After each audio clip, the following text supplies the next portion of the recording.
நம்ம விக்கிபீடியா என்ன சொன்னாங்கன்னா, இந்த மாதிரி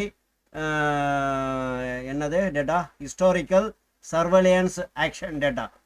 இதை வந்து ஒவ்வொரு தடவையும் இந்த மாதிரி மாற்றிக்கிட்டு இருக்காங்க. 5% to 20% வந்து சர்க்கியூட் மாற்றுறாங்க. அந்த சர்க்கியூட்டில் வந்து நமக்கு வந்து ஈக்குவிட்டி எதுன்னு பார்க்கணும். அதுக்கு முன்னாடி வந்து இந்த டேட்டா மாற்றிக்கணும்.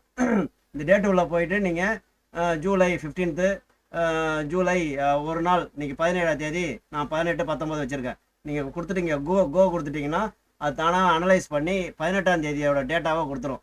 18ஆம் தேதி டேட்டாவை கொடுத்ததுன்னா இங்கே பாருங்கள், 18ஆம் தேதி டேட்டாஸ் இத்தனை தான் இருக்குது, ஒரு 15 இருக்குது. இந்த 15 கம்பெனியில் எது எதெல்லாம் நமக்கு தேருன்றதை நம்ம அனலைஸ் பண்ணிக்கணும். அனலைஸ் பண்ணிக்கிட்டோன்னா 5% to 20 இன்றைக்கி ஒரு ஸ்டாக் வந்திருக்கு. இதை தனியாக நீங்கள் போயிட்டு வீர் ராஜான்னு இதில் இதை அடித்து பார்த்தீங்கன்னா, ராஜா அடித்து பார்த்தீங்கன்னா வந்துடுச்சுன்னா அதை நீங்கள் அனலைஸ் பண்ணிக்கணும்.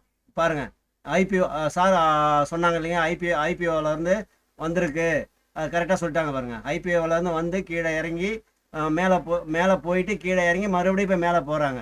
அப்போ ஒரு 5% 10% பார்க்கறதுக்கோசரம் அவங்க இதை பயன்படுத்துகிறாங்க. இது எல்லாருக்கும் சொல்லியிருக்காங்க. இருந்தாலும் வராதவங்களுக்கோசரம் இதை மறுபடியும் நான் சொல்கிறேன். தேங்க்யூ ஃப்ரெண்ட்ஸ், பாய்.